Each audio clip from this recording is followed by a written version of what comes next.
नमस्कार, प्रखर राजपूत को देख रहे हैं आप। आज तारीख 29 मार्च साल 2026 और इजराइल, फिलिस्तीन, लेबनान, पाकिस्तान, भारत समेत पूरी दुनिया की खबरों के साथ एक बार फिर से आपके सामने हाजिर हुआ। दोस्तों, इस वीडियो में हम आपको बताएंगे कि पहली बार अमेरिका के सैनिकों को ईरान ने निशाना बनाया और इस बार तो 500 से ज्यादा सैनिकों को निशाना बनाने का दावा ईरान ने किया है। और ये निशाना कहां बनाया गया है, कितनी कैजुअलिटी हुई, क्या कुछ हुआ, इसके बारे में जब आप सुनेंगे तो सुनने के बाद आज आपके पैरों तले जमीन खिसक जाएगी। और साथ ही दोस्तों, इस वीडियो में आपको यह भी बताएंगे कि पाकिस्तान भले ही मेडिएशन करने की कोशिश कर रहा हो, भले ही भारत के आगे ऊपर निकलने की कोशिश कर रहा हो, लेकिन इसके बावजूद पाकिस्तान अभी बहुत जलील हो रहा, अपनी हरकतों की वजह से जलील हो रहा। चूंकि ईरान के राष्ट्रपति कई सारे ऐसे सवाल पाकिस्तान से पूछ रहे हैं जो सवाल पाकिस्तान को कांटे की तरह चुभ रहा। और साथ ही दोस्तों, इस वीडियो में आपको यह भी पता चलेगा कि आज 50वीं वेव के अटैक में इजराइल को कितना नुकसान हुआ है, क्या कुछ हुआ है, और साथ ही इजराइल की क्या सूरत हाल है वो भी आपको बताएंगे। और साथ ही अब स्ट्रेट ऑफ हार्मोज के अलावा एक और समुद्री मार्ग ईरान की वजह से बंद होने वाला है, यानी अब पूरी दुनिया का जो व्यापार है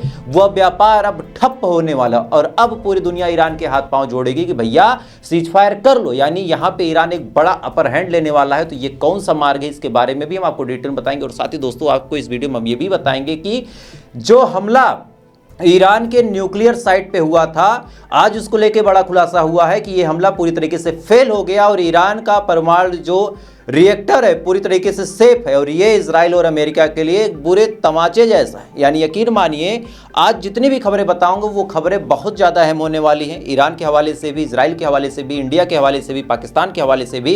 इस वजह से वीडियो को लास्ट तक जरूर देखिएगा। और साथ ही अगर चैनल पर नए हैं तो वीडियो को लाइक करके, चैनल को सब्सक्राइब करके अपना नाम आज कमेंट करके बताइएगा, ताकि मैं भी जान सकूँ कि मेरी वीडियो को कौन कौन देखता है। तो आप कमेंट करते रहे दोस्तों, तब तक एक करके मैं आपको खबरें बताता हूँ। और सबसे पहली खबर दोस्तों ये है कि परसों ही मैंने आपको यह जानकारी दे दी थी, और जहां तक मुझे पता है कि सबसे पहले यह जानकारी मैंने आपको दी थी कि अब ईरान कमांडो ऑपरेशन चलाएगा। जब उसके बारे में मैंने ये बात बोली थी तो कई सारे लोगों ने काउंटर करते हुए कहा था कि अरे ऐसे कैसे, ये चीजें पॉसिबल ही नहीं है। लेकिन आज वो काम ईरान ने पॉसिबल करके दिखा दिया। दो बड़ी अपडेट आपको दिखाता हूं।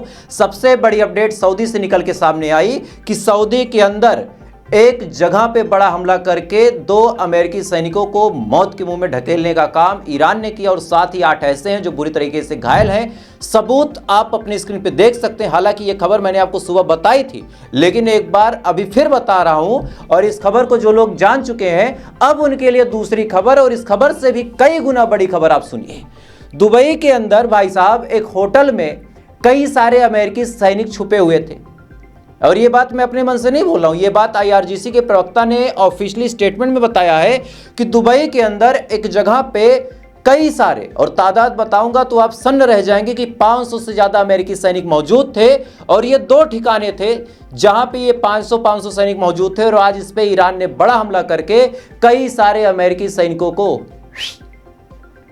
समझ गए होंगे। और ये अगर ध्यान से देखा जाए तो अपने आप में इतना बड़ा हमला, किस हमले से अमेरिका निपट नहीं पाया। आप सोचिए, जहां अमेरिका के 500 प्लस सैनिक हो, वहां पे ईरान ने बैलिस्टिक मिसाइल से हमला किया और ये हमला सक्सेसफुल रहा। कहीं से भी इस मिसाइल को इंटरसेप्ट करने की कोई खबर निकल के सामने नहीं आई। अभी तक अमेरिका भले इस बात को एक्सेप्ट नहीं कर रहा, लेकिन पहली बार ईरान की ऑफिशियली स्टेटमेंट में यह बात जाहिर हुई है कि 2 बड़ी जगहों पे हमला हुआ और जहां पे अमेरिका के 500 प्लस सैनिक मौजूद थे। तो ये अब अमेरिका के मुंह पे एक करारा जवाब है। सोचिए आप, 500 अमेरिकी सैनिक जहां पे मौजूद हो, वहां पे मिसाइल चल जाए और वो कोई भाग भी ना पाए, प्री वार्निंग ना हो, कई सारे लोग, तो फिर क्या आलम होगा। और यहां से डोनाल्ड ट्रंप के ऊपर दोस्तों कितना प्रेशर होगा। और ये प्रेशर इस बार दोहरा होगा। पहला प्रेशर होगा कि ईरान इतना मार रहा है तो एक काम करो, सीज फायर कर लो। और दूसरा प्रेशर ये होगा कि ईरान ने तुमको मार दिया, अब तुम बदला लो। बदला लेने आते हैं तो ईरान इनको और मारेगा। और ये सीज फायर करते हैं तो ईरान इनको घुटनों पे लाके छोड़ेगा। क्योंकि ईरान ने जो 5 शर्तें बताई हैं, वो शर्तें अमेरिका को जलील करने वाली हैं। चाहे वो पूरा रकम चुकाने की बात हो, चाहे स्टेट ऑफ हार्मोज पे ये ऐलान करना हो कि अंतर्राष्ट्रीय समुदाय में अमेरिका जाके बोले कि स्टेट ऑफ हार्मोज केवल और केवल ईरान का है, चाहे ये कहना कि गाजा की जमीन खाली होनी चाहिए। 5 बड़ी डिमांडों में 3 बड़ी डिमांड यही है कि गाजा की जमीन खाली होनी चाहिए, हिजबुल्लाह के साथ कोई जंग नहीं होनी चाहिए, हूतीस के ऊपर कोई पलटवार नहीं होना चाहिए, ईरान के साथ किसी भी सूरत हाल में कोई भी झगड़ा नहीं होना चाहिए। और स्टेट ऑफ हार्मोज जो है वो ईरान का, ये बात अंतर्राष्ट्रीय समुदाय में आपको बोलना पड़ेगा। और इसके अलावा जितना नुकसान ईरान का हुआ उतना नुकसान आपको देना पड़ेगा। तो ये 5 शर्तें अगर अमेरिका मानता है तो अमेरिका तो पूरा जलील हो गया। अपना 13,000 करोड़ खर्च करवाने के बाद सामने का जितना नुकसान हुआ है वो रकम भी आपको चुकानी पड़े तो फिर आपकी इज्जत कहां रह गई। अब सुनिए, ईरान ने एक बहुत सही प्लान बनाया है और इसकी वजह से आप देखिएगा अमेरिका नहीं पूरी दुनिया आज ईरान के पैरों तले जाएगी। कैसे, मैं आपको समझाता हूं। ये बात आपको बखूबी पता है, ये बात जग जाहिर है, किसी से भी नहीं छुपी है कि पूरी दुनिया का 20% तेल अगर कहीं से जाता है तो उस जगह का नाम स्ट्रेट ऑफ हार्मोज है। स्ट्रेट ऑफ हार्मोज को इस समय चोक करके रखा ईरान ने। मतलब जैसे किसी का गला पकड़ लो, सांस ऊपर तो है लेकिन नीचे नहीं जा पा रही, सेम हाल स्ट्रेट ऑफ हार्मोज का है कि जहाज तो खड़े हैं लेकिन पार नहीं हो पा रहे। और ऐसे हाल में पूरी दुनिया दोस्तों चीख रही है। हर जगह एलपीजी क्राइसिस है, हर जगह पे पेट्रोलियम क्राइसिस है, हर जगह पे जो सीएनजी क्राइसिस हो रहे हैं वो चल रहे हैं। तो ऐसे हाल में पूरी दुनिया ये गुहार लगा रही है ईरान के साथ कि भैया सीज फायर कर लो, सीज फायर कर लो। और ईरान ने साफ तौर पे कहा कि हम कैसे करें, हमारे ऊपर हमला हुआ है, हम तो केवल जवाब दे रहे हैं, आप अमेरिका से बात करो। और लोग अमेरिका से जब बातचीत करें तो अमेरिका कह रहा है यार कि ईरान को सुनने को तैयार नहीं है। अब ऐसे हाल में सबको पता है कि सीज फायर में झुकना अमेरिका को ही पड़ेगा, ईरान नहीं झुकेगा, क्योंकि ईरान के पास कंट्रोल है। तो वो क्यों सीज फायर के लिए परेशान होगा दोस्तों अमेरिका। और ऐसे हाल में अमेरिका की जो साख है, पिछले कई सौ सालों से अमेरिका जो अपने आप को टॉप पे रख रहा है, वो साख आज खत्म हो जाएगी। और ये चीज आप देखिएगा। और यहाँ पे स्ट्रेट ऑफ हार्मोज तो चल ही रहा था। दूसरी खबर आप देखिए कि हुतीज ग्रुप ने आज 2 बड़े काम किए और इन 2 बड़े कामों की वजह से इजराइल अमेरिका समेत पूरी दुनिया की नींद उड़ी हुई है।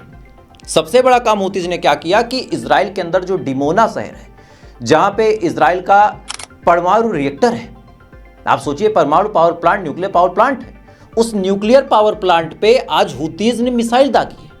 हालांकि जो आईडीएफ है यानी इजरायली डिफेंस फोर्स है, उसका कहना है कि भैया हमने उस मिसाइल को इंटरसेप्ट कर लिया। चलिए एक्सेप्ट कर लेते हैं कि कर लिया, लेकिन दूसरी खबर आप सुनिए। दूसरी खबर हुतीज के हवाले से निकल के सामने आई है कि अगर अब ईरान पे हमला हुआ तो हुतीज लाल सागर को भी ब्लॉक कर देंगे, यानी हुतीज लाल सागर से किसी भी जहाज को पार नहीं होने देंगे। तो आप सोच के देखिए, एक तरफ स्ट्रेट ऑफ हार्मोज बंद हो गया, दूसरी तरफ जो सेफ रास्ता था लाल सागर का वो भी बंद हो गया। तो पूरी दुनिया में व्यापार चलेगा कैसे? और अगर व्यापार ही नहीं चलेगा तो पूरी दुनिया किसकी गर्दन पकड़ेगी? अमेरिका की। और अमेरिका यहां पे घुटनों पे आएगा। आप इस चीज को चाहे जियोपॉलिटिकल एंगल से देखिए, चाहे आर्मी के एंगल से देखिए, हर जगह आपको ये चीज देखने को मिलेगी। और इसी बीच दोस्तों कुछ आपको बड़ी अपडेट दे देता हूं। जो पाकिस्तान के प्राइम मिनिस्टर हैं, जोश जोश में तो इन्होंने कांड कर दिया, आज ये कहीं की नहीं रह गए। आज से 2 महीने पहले पाकिस्तान के जो प्राइम मिनिस्टर शहबाज शरीफ जी हैं, भाई साहब शहबाज हैं कि शरीफ है मुझे नहीं पता, क्योंकि ये तो ना शहबाज है ना शरीफ हैं।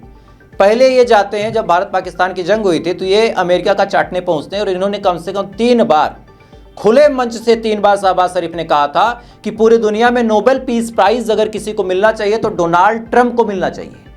डोनाल्ड ट्रंप शांति का मसीहा है। यहां तक इन्होंने कह दिया कि एशिया के लिए तो ये शांति दूत है, पीस एंजल।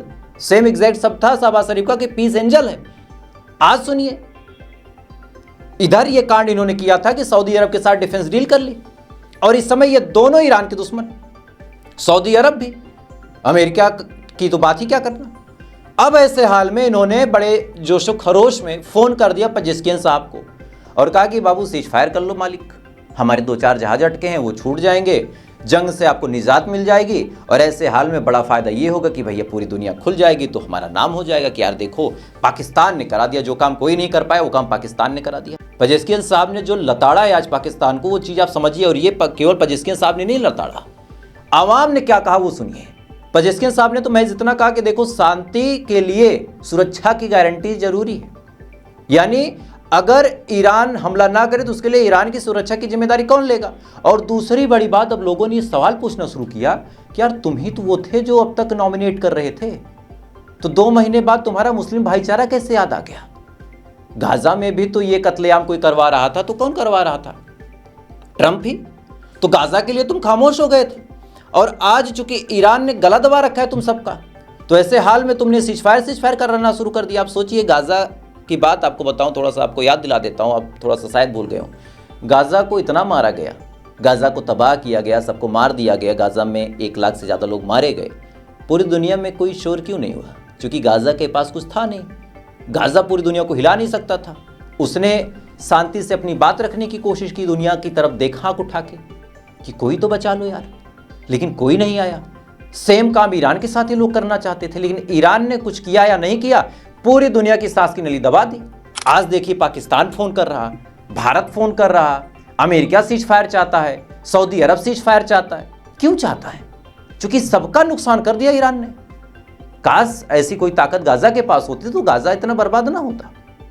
और यहां से एक बात दोस्तों पता चलती है कि आपके पास अगर ताकत नहीं है तो आप खत्म है। खैर इसी बीच दोस्तों बड़ी अपडेट निकल के सामने आई कि आज ईरान ने 50वीं वेव का हमला किया, यानी 84 खेप मिसाइल की फेंकने के बाद आज 50वीं खेप मिसाइल की इजराइल की तरफ फेंकी गई है। और ये हमले पहली बार ऐसा हुआ है कि जो औद्योगिक क्षेत्र हैं, यानी जहां से इजराइल का बिजनेस चलता है, उसको टारगेट करके किया गया।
इस वीडियो में दोस्तों आप साफ तौर पे देख सकते हैं कि किस हिसाब से मिसाइलें धड़धड़ा के इजराइल के ऊपर गिरती हैं। और इसी के बाद अब खबर सुनिए कि इजराइल का जो डिफेंस सिस्टम है बेतसमेस में फेल हो गया और मिसाइलें गच्चा देके यहाँ पे आके बड़े धड़ल्ले से गिरती हैं। और उसका भी वीडियो निकल के सामने आ, देख लो।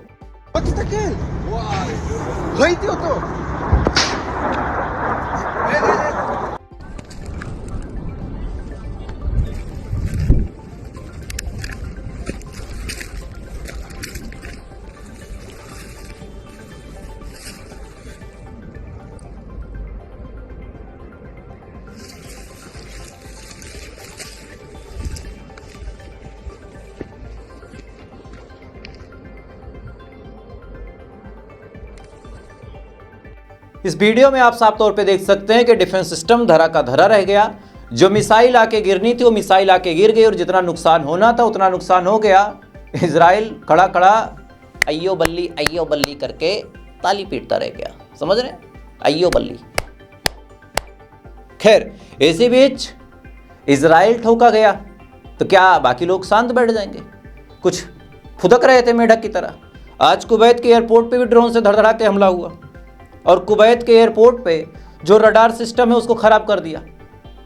ईरान के ड्रोन ने कुवैत का रडार सिस्टम उड़ा दिया और कुवैत कह रहा कि यार ये तो अनएथिकल है, हमारे ऊपर क्यों हमला हुआ? जब ये हमला करता है इजराइल के ऊपर ईरान, तो कुवैत जैसे टुटपुजिए बीच में अपना रडार और अपना डिफेंस झोंक देते हैं। फोन कर देंगे, मालिक ए मालिक, ईरान की तरफ से मिसाइल आ रहा है, मालिक सावधान हो जाओ। अच्छा रुको मालिक, हम भी रोकने की कोशिश करते, तो ये भी रोकने की कोशिश कर रहे थे आज तक। आज मजा आ रहा है इनको। जैसे मेरी किसी से लड़ाई हो, आप बार बार मुझे पकड़ लो, सामने वाला फ्री रहे तो मुझे मार के चला जाएगा। फिर मैं सोच के रियलाइज कर लूँ यार मुझे पकड़ रहा था, इसका मतलब मुझे मार के लवाना चाह रहा, तो पहले इसको ठोकते हैं आज। तो वही हाल कुवैत का है। और इसी बीच दोस्तों बड़ी अपडेट ये आ रही है कि एक जहाज पे भी ईरान ने हमला किया है। और इस हमले की सबसे खास बात दोस्तों ये है कि ये जहाज अमेरिका का था। रिपोर्ट आपके सामने आप देख सकते हैं, ये अमेरिका की सहायता करता था, अमेरिका की सेना की मदद करता था। और जैसे ये बात ईरान को पता चली, ईरान ने ठोक दिया। ईरान ने यहाँ भी ठोक दिया। लेकिन आज ईरान के ऊपर भी दोस्तों कुछ बड़े हमले हुए हैं। जैसे सबसे बड़ा हमला आज साइंस टेक यूनिवर्सिटी पे हुआ है। और यहाँ से इजराइल और अमेरिका का मकसद भी पता चलता है कि ये लोग कितने गिरे हुए हैं, कितने गिरे हुए लोग हैं कि ये साइंस टेक यूनिवर्सिटी यानी पढ़ाई लिखाई वाली जगहों पे ये टारगेट करते हैं, ताकि अगर ये जंग खत्म भी हो जाए तो जैसे गाजा में अब कोई स्कूल नहीं बचा है, गाजा में कोई कॉलेज नहीं बचा है, तो जंग भले ही खत्म हो जाए, गाजा के बच्चे क्या तालीम पाएंगे? नहीं। उनको कोई भी बहला फुसला के हाथों में हथियार दे के आतंकवादी बना देगा।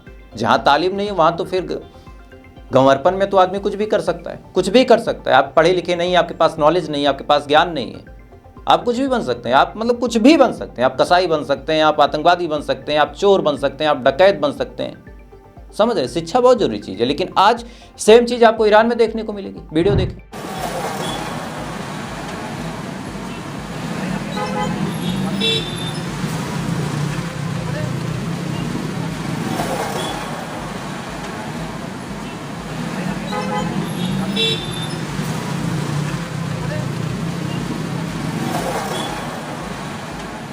इस वीडियो में आप साफ तौर पे देख सकते हैं कि किस हिसाब से साइंस टेक यूनिवर्सिटी को जमींदोज कर दिया गया, यानी अब ये यूनिवर्सिटी कभी भी खड़ी नहीं हो सकती। नया इंफ्रास्ट्रक्चर बनाया जाएगा और यही तमाम चीज़ें ईरान नोटिस करके कह रहा है इनसे कि काम करो, जितना नुकसान करे उसका हर्जाना दो। चूंकि अगर आर्मी का नुकसान हो तो चलो भाई बजट से निकाला जाएगा, लेकिन एक एक स्कूल एक एक कॉलेज को अगर तबाह किया जा रहा है तो ऐसे हाल में ईरान क्या कर सकता है। खैर इसी बीच ये चाहे जितना हमला कर लें, आइए ये का एक ऐसा बयान निकल के सामने आया जिसके बाद चाहे ईरान कि दुश्मन इजराइल हो, चाहे अमेरिका और चाहे भारत में रहने वाले लोग, आज वो ऐसे काटेंगे और फिर ऐसे टच करेंगे कि यार क्या बात सही है गलत। खबर दोस्तों निकल के सामने आई है कि बुशहर के ऊपर एक हफ्ते के अंदर 3 बार हमला हुआ, जो कि ईरान का न्यूक्लियर प्लांट है। और 3 बड़े हमले करने के बाद भी ईरान का जो इंफ्रास्ट्रक्चर वहाँ पे है वो इतना मजबूत है कि इन 3 जगहों पे हमला करने के बावजूद भी इतना भी फर्क नहीं पड़ा। आईएईए का बड़ा खुलासा है, उसने साफ तौर पे कहा कि भैया बुशहर के अंदर जो न्यूक्लियर प्लांट है बिल्कुल रनिंग कंडीशन में, 3 बार हमला करके भी आपने एक बाल बराबर का भी नुकसान नहीं किया। और इसी के बाद अमेरिका खिसियाता है और खिसियाने के बाद उसने आज खाली खड़ी जहाज़ों को निशाना बना के कहा कि हमने ईरान के बोट्स को तबाह किया है। भैया किसी आदमी का रहा होगा, किसी मछली पकड़ने वाले का रहा होगा, उसको मार के तुम रखा बन गए। तुम वही हो जो प्लास्टर पे और पेंट पे बम गिराते थे और बताते कि हमने 15,000 जहाज तबाह कर दिए, और आज वही मिसाइल आके घुस रही है तो चिल्ला रहे हो, क्या कहा जाए। खैर तो फिलहाल अभी के लिए बस इतना ही दोस्तों, बाकी थोड़ी देर बाद बहुत सारी अहम खबरें आने वाली, इस वजह से अगली वीडियो को आप जरूर देखिएगा। और चैनल पे अगर नए हैं तो सब्सक्राइब जरूर कर लीजिएगा ताकि जब भी मैं वीडियो डालूं सबसे पहले आप तक पहुंचे। बाकी थोड़ी देर बाद आपसे फिर मुलाकात होगी ऐसी किसी खबर के साथ। तब तक आप अच्छे रहें, खुश रहें, अपना ख्याल रखें, अपने देश का ख्याल रखें। जय हिंद, ऊपर वाला आपकी बात करें।